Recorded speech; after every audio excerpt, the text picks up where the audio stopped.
So, as y'all know, I've been in relationships for a while now, and I don't approach girls that often these days for a variety of reasons. So I'm a little rusty in the approach game, but this is one of the things that guys ask about the most. Now, I have a few things to say about it, but I don't think anything I could say about it would be as good as what Nick has to say about it, which is why I feel very fortunate that he's joining us here to speak about how to approach women and how to have that initial conversation. So once again, guys, Nick Sparks.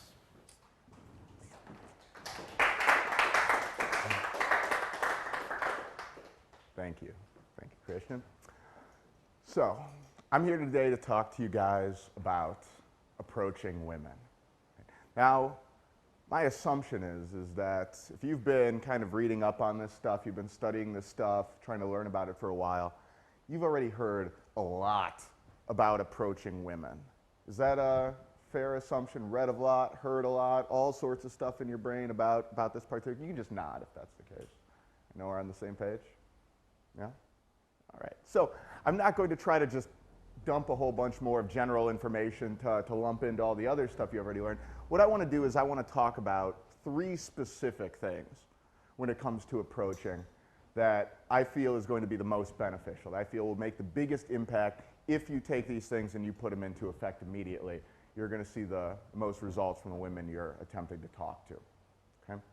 So the first one that I want to talk about is something that I probably get asked more than just approaching in general. It's about approaching and talking to women during the daytime, in daytime environments. That seems to be, more often than not, what guys are struggling with a little bit more than the bar time stuff. And I'll talk about the bar time stuff, sure, because I love it. But it seems that daytime is really where guys stumble up a lot when it comes to starting conversations. They don't feel as comfortable. It's not like a bar where you have an excuse because everybody's there to talk and mingle. It's a little bit trickier. And what I'll say about daytime is your maybe success numbers are going to naturally just be a little bit lower. Why? Because as I mentioned, people aren't going out and about all day, every day just for the sake of socializing, just for the sake of meeting guys like girls do at bars, right? When people go out during the daytime, you're running errands, you're, got a million things you're trying to do, and that's kind of the last thing that's on your mind. So just in general, right, the numbers are going to be a little bit different than the nighttime. However, there's still, as I'm sure you're all aware, a ton of people out there who you'd probably love to talk to, a bunch of women out there you'd love to meet, who you don't see in bars, who you don't always have the opportunity to talk to when you go out at night, and you want to see what the chances with them. You want to see what's going on. You want to see what might possibly be. Not let those situations pass you by. Not miss out on a girl that you could possibly have something with just because you didn't know what to say or do. So that's why I'm talking about this right now. So the secret to talking to women during the day, the big secret, and I'm going to say it and then I'll just kind of explain it, the secret is to not treat pretty girls any differently than anyone else. Right? You've heard this before. Beautiful women don't want to be treated different than anyone else. In fact, that's one of the things they hate the most. They want to be treated exactly the same, right? We all know this. So how do you do this when it comes to approaching during the daytime? Well, the secret to approaching during the daytime, talking to strangers, right, is that it's a muscle, it's a skill. And the more you do it, the better you get at it. The more confident you are when you do it, the more you do all the things that we teach you that really matter, which I'll talk about in a moment. Right? So if you try to just do something or just save something that you're trying to do for pretty girls you see, and you're not doing it any other time in your life, just like anything else you do only rarely, and you only try to do in the most difficult circumstances for you to do so, you're going to be terrible at it. You're going to suck. And you'll probably get a majority of negative responses when you try.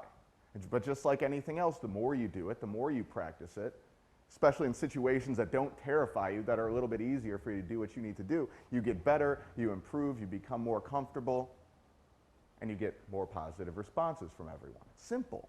Super, super simple. So the secret about approaching women during the day is to not treat them any differently than anyone else. So how do you get good at this? How do you get good at talking to girls during the day?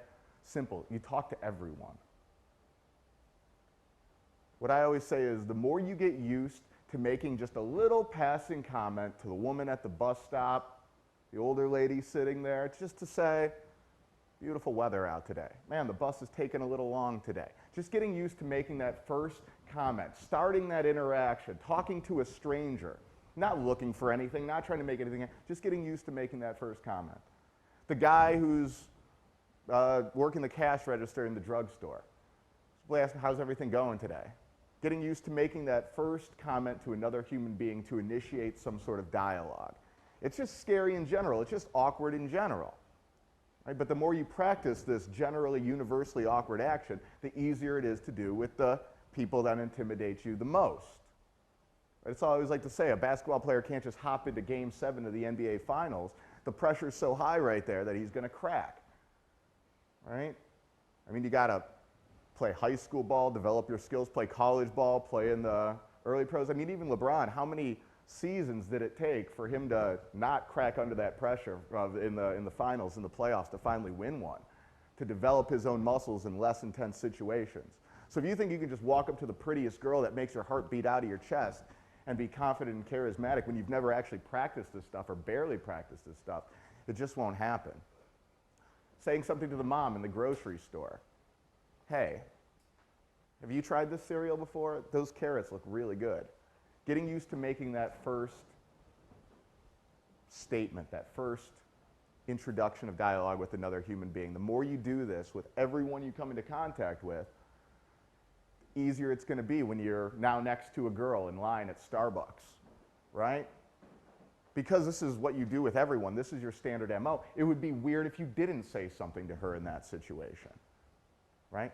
Treating pretty girls no different than you treat everyone else. That's the secret to talking to women during the day. Really, really, really simple. Right? So that's the first thing I wanted to share. And the rest are going to get a little bit less simple, a little bit more complicated. But for guys that are struggling in this area, it really couldn't be simpler if you take the actions and you work on the skills that you need to develop in order to get the results you want in life, just like anything else. So the next thing I want to talk about is another skill. Another thing to develop, another thing to work on with the old lady on the bus stop, another thing to practice with the guy at the grocery store, that the more you develop it, the more you're going to see positive responses from every person that you talk to. And this is what I call the most important thing when you approach another stranger. The most important thing, the thing that matters more than anything else in those first 5 seconds. People talk about those first 5 seconds when somebody makes a judgment on you one way or another. A woman knows if she wants to sleep with a guy within first 5 seconds, and yeah, that can change, of course. But if you've ever read the book Blink by Malcolm Gladwell, you know that human beings have this incredibly high-tuned and advanced system of being able to make snap judgments about things, and they're usually right. So those first 5 seconds really matter. And this is the only thing that matters in those first 5 seconds. This is the only thing that you will be judged on that will make a difference when you approach. Okay? And of course, you know, you have to factor in the woman could be interested, not interested. You're still just kind of finding out whether she's in the mood to chat and socialize or not. But within that window of whether she's available and interested or not, this right here is going to make the biggest difference in influencing which way she might possibly go. Okay? So, the most important thing when you approach, the only thing that matters when you start a conversation is something I call presence, is what I call your presence. And there's a couple more minor aspects to presence. The distance you're using to carry yourself with, how slow and strong your voice is when you speak, if you're speaking from your chest instead of your voice. But the main part of presence, right? The most important aspect of your presence when you approach is something that I call focus. And this is really it, focus. If there's one thing that you do that matters, not only just in the first 5 seconds, but all throughout your interaction, this is it. If you do one thing for the rest of your life, do this, and you'll see more positive responses than you could have ever imagined. So what do I mean by focus? A human being can always feel how strongly you are focused on them versus dividing your attention between them and any other the million things in your surroundings or your head. Okay? As a better example of exactly what I mean by focus, I'd like you guys to all just do an exercise with me. And you can do this at home as well. So I'd like you to go ahead and look at me, but also as you're looking at me, just kind of take in all of your surroundings. Kind of get as peripheral as you possibly can. And I'm going to do it too. I'm speaking and I'm like seeing something in the future, in the distance, but I can also take in my whole surroundings. Now, as you're doing this, you'll notice some things. You'll notice that, yes, you can see more, but everything else, all the details of everything becomes more blurred. Everything is just a little hazier and blurry. And you notice things that are bright, are shiny. If there's any movement going on, you can kind of pick that out a little bit. And you feel a little bit more anxious. As you've got this peripheral view going on, you feel a little bit more anxious, you feel a little bit more tense. Why do you feel more tense? Because this mode, this peripheral mode, is more of a defensive mechanism. When we're being hunted, right, we go into this alert mode where we can see danger around us. We can see shiny things, we can see movement. We're on this alert of where the danger's at. It's a naturally weaker position. And whenever we get anxious, either because she's really pretty or we're just not comfortable talking to strangers or whatever reason, we naturally go into this defensive mode. We naturally go into our brains trying to keep tabs on as many things as possible, jumping around in a million different directions. We become more anxious. Not very attractive. So now, I'd like you to take your wide-angle view, I'd like you to take your peripheral view, and just focus in on one thing as strongly as possible. Make it me, just for the sake. So I want you to put all your attention, all your focus, clear out everything from your head, clear out everything from your periphery, and just focus on me as strongly as possible. Okay? And you'll notice when you do this, there's almost like a little tunnel that forms between the thing that you're focused on and you. Everything else kind of becomes blurry. Everything else but the thing in your focus is crystal clear. You can see every little tiny detail of that thing that you're focused on. And if you notice, it also feels differently in your chest. You feel stronger. You feel more in control. You feel more confident. Why is that the case? Because this is a naturally kind of hunter mechanism. When we're in control, when we're pursuing some prey of some sort, we snap into this mode. We have greater control over our muscles. We feel more in tune with our body. We're ready for action. We feel good about it. Focus. And this is the most powerful thing. How strongly you're focused on another person versus being in your head thinking about 15 different things versus being distracted by your environment because you're nervous.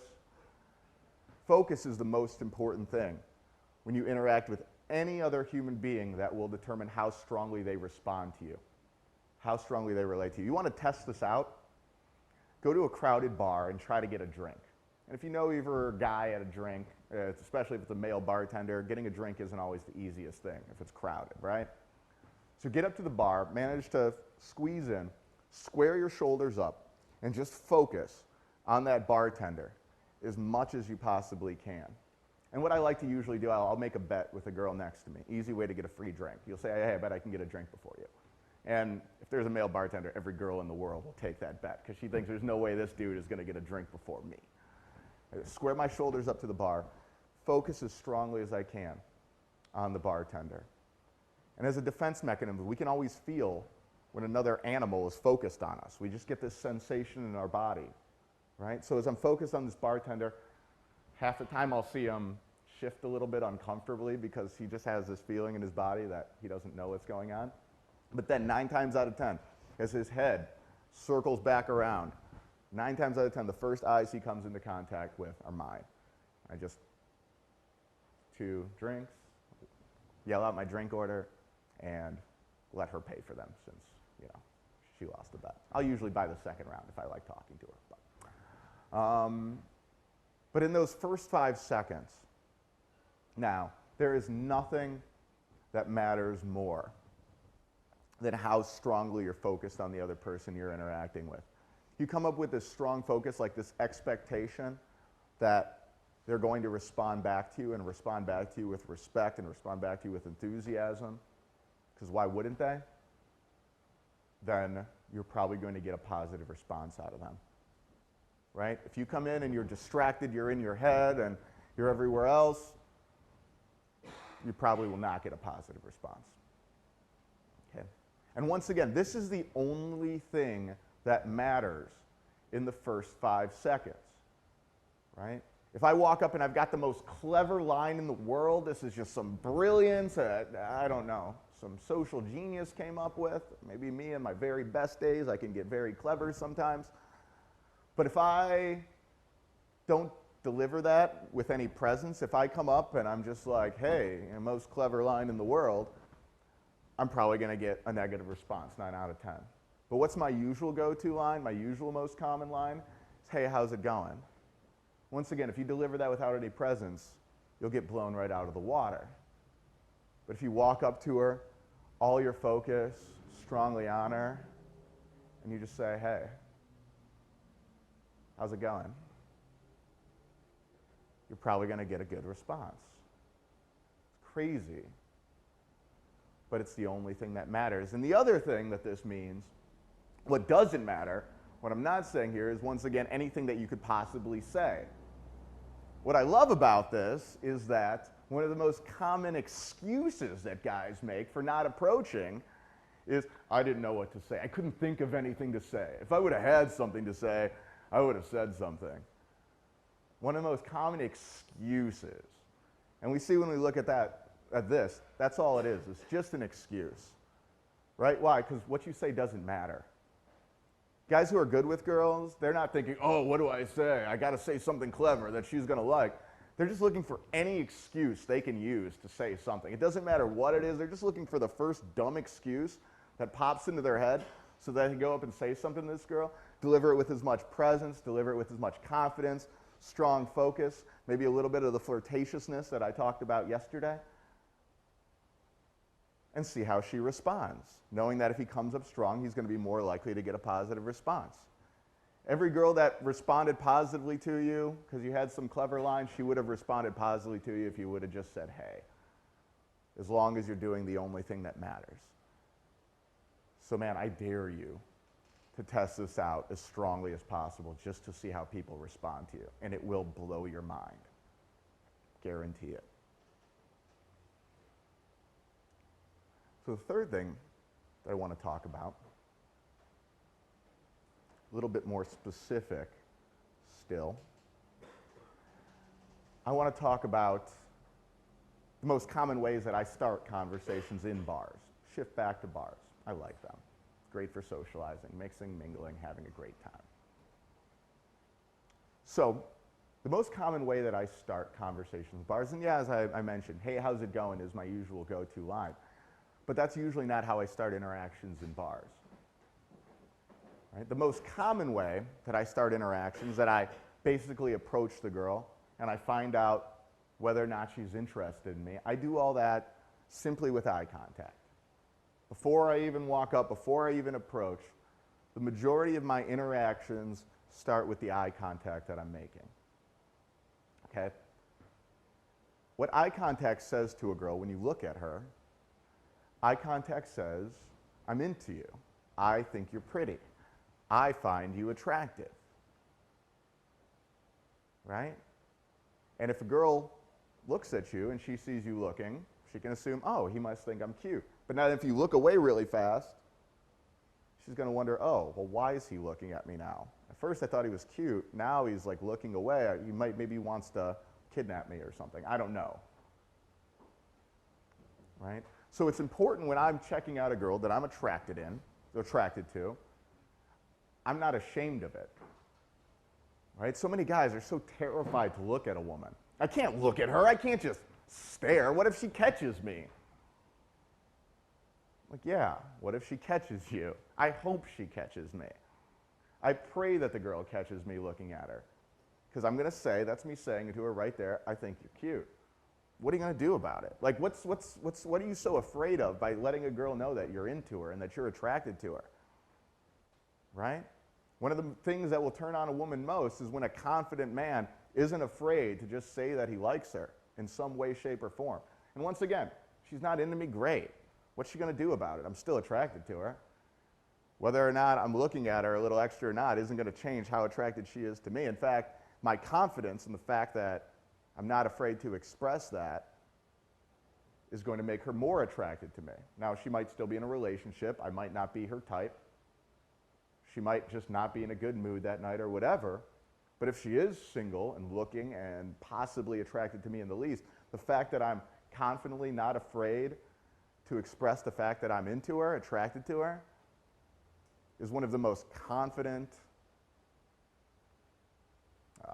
charismatic, attractive means I could ever look to start an interaction with her. So if a girl catches my eye, I'm going to check her out, right? And at first, I just want to find out what's going on with this girl. What kind of mood is she in, right? Is she just in a quiet conversation with her friends, not looking to mix and mingle, not giving any signals that she's interested in socialize? I'll leave that on the back burner. I'll check her out later to maybe, see if she's opened up a little bit. But I'll usually look to see if there's any other people that catch my eye first, right? So look around, and maybe she's looking around. Maybe she's got that whole "I'm bored and I wish that somebody would come up and talk to me right now" on her face, right? Usually if a girl's looking around, even if she's talking to her friends, but she's still kind of scanning out, looking around, she's saying, "I wish some guy would come up and talk to me right now." So I'm observing her. I'm finding out what's going on with this girl. What kind of mood is she in? Now, my favorite type is, as I'm checking her out, sometimes she'll look back at me, right? Now, it's rare for a girl to hold eye contact when they look at you. Why? Just like us. You get nervous. You make eye contact with someone. It's a little nerve-wracking, and most people's first response is to look away.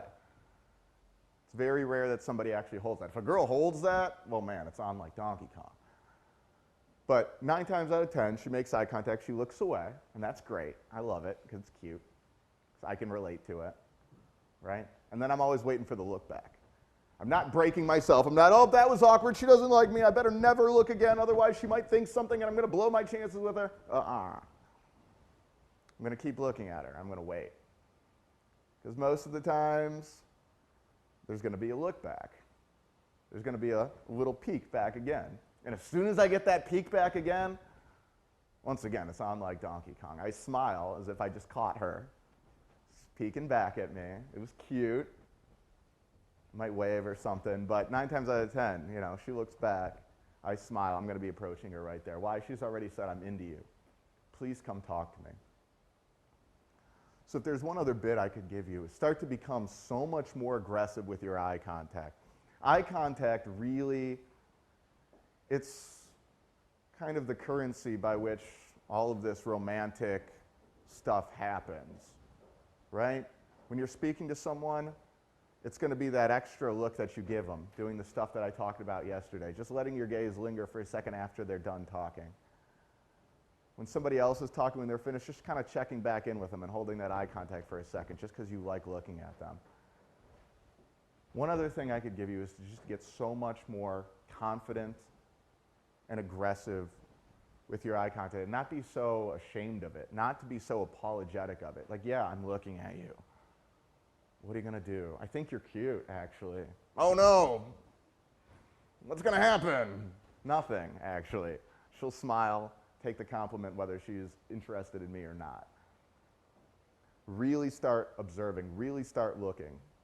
Do about 10 times more eye contact than you're used to, and you're going to notice a lot more opportunities for girls to talk to when you're actually observing what kind of mode they're in, and just instead of looking, "Oh, she's hot. What do I say?"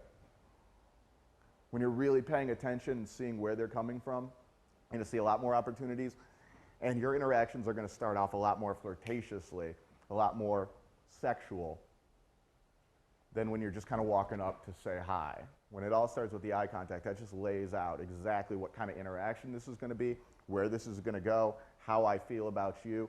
No question, no confusion. We're talking to each other because we're attracted to each other, right? And also, I want to just compare what a stark breakaway this is from the usual thought about approaching, because most of the stuff that's out there on approaching, most of this knowledge that you've soaked in and that you've heard for how long, right? It all kind of reinforces this same idea that you're supposed to impress her. You have to win her over. You've got to say the right thing. You've got to do the right thing in order to get this girl to like you. It's kind of like how much of a tap dancing monkey can you be to hopefully get like a positive response out of her. It's kind of what 9 times out of 10 materials on approaching has you doing, right? But one of the most attractive things that a woman can find in a man is that he's not trying too hard, that he makes it look easy, that he's not trying to like stress himself out to do this song and dance. That's why when I approach, it's just done with the eye contact. That's when I approach, my most common line is, hey, how's it going? And then I usually follow it up with, so what are you up to tonight? Right? Because I'm not trying to demonstrate that I'm just trying to jump through some hoops for you. I'm demonstrating that I'm good, that I'm interested in you, that I'd like to find out more about you, right? But I don't need to jump through some hoops for your approval. I don't have to try to work for you. I'm just interested in finding out who you are. I don't have to prove myself. I'm great. How's it going? What are you up to? And that's why, even though it's simple, and even though guys will say, that's stupid, you can't just say that, you've got to say something else. That's why that is the most attractive way that you can approach and you can start a conversation. As long as you're doing the only thing that matters, right? The rest of it just comes down to not trying to do too much, trying to see what she has to offer, trying to see what she can contribute, and showing her that you want to keep talking to her more as long as you like doing it. Any questions about anything? Yes. I was just kind of curious. Earlier, we were talking about how when you approach, you don't want to come like right at them. You want to like come kind of at an angle. Mm-hmm. So how do you like give them all the focus while you're still coming at an angle? Like, okay. How did that ever happen? How do you think? Yeah? Cool. You sure? Good. Being that I live in New York, what about eye contact and approaching on public transportation, the subway, the bus? No different. It's the exact same thing, even more so, right? I mean, eye contact on a bus, that's an interesting thing. On a train, I feel that people tend to be more closed up. I feel bad for girls on a train, actually, because I'll see a girl will catch my eye and I'll check her out, but then I'll notice like 6 other dudes just like staring with like these death looks on their face. So I can appreciate how girls would be a little less comfortable with train ride things, but at the same time, it's just all about treating them no differently like you treat anybody else. Next time you're on a train and somebody's playing a game that you like, or has a phone that you like, reading a book that you're interested in, I don't care what they look like. Hopefully it's actually somebody that doesn't intimidate you, right? A guy, an older woman, whatever, say something to them. And you'll see, talking to someone on a train isn't that weird. It's actually a nice way to spend your time. I've had tons of wonderful interactions with people on trains. It's better than just sitting there playing Candy Crush. So get used to doing this with everyone you see. It's not a big deal. It's actually a very pleasant and enjoyable way to spend your commute. And then that way, once again, when it's a pretty girl, just treat her exactly the same as you would treat everyone else, instead of trying to think of some weird thing to do with her. This isn't approaching girls. Isn't some weird thing that we should be ashamed of, that we're doing some. No, it's just basic socializing. It's no different than we treat any other human being, and we shouldn't be ashamed or anything else. It's normal. It's actually more abnormal for us to live in our isolated bubbles and not interact with each other.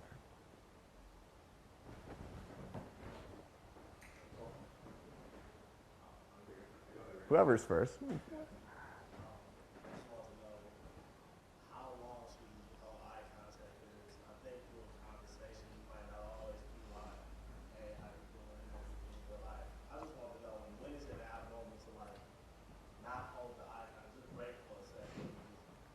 Great question.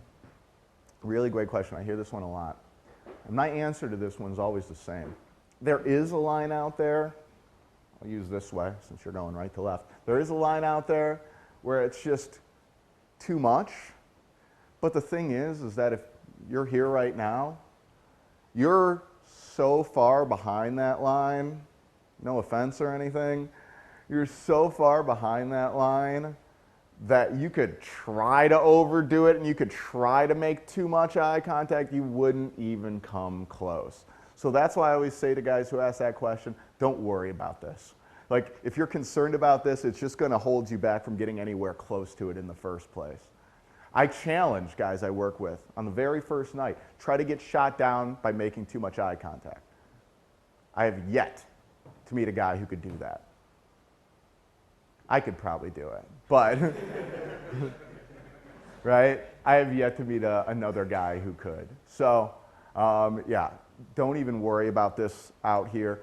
Try to overdo it as much as possible, and you probably won't even come close, and you're going to get 10 times more powerful responses from the people that you're interacting with along the way. Promise. Great question.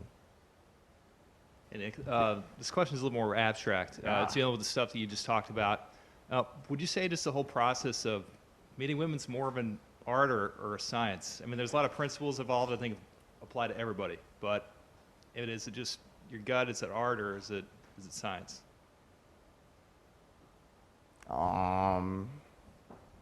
Neither. I guess it's more of an art than a science, but it's like its own separate thing. It's social interaction. It's like breathing. It's closer to hunger than it is to art. I mean, this is just part of our inborn, what makes us tick, the way we were born, how we are. It has more to do with self-confidence and getting in touch with your desire and what you want. It's its own separate category. Because the art or science, it's all about something else that you do extra. But it's not. It's about as kind of instrumental to who you are as anything. And I guess you could say that about art as well, is that it's this kind of expression of creativity from inside you. But this isn't even an expression of, in some ways it's kind of an expression of creativity. That's why I'd say it's a little bit more of an art. But it's not even that. It's more like breathing and eating than it is to art or science.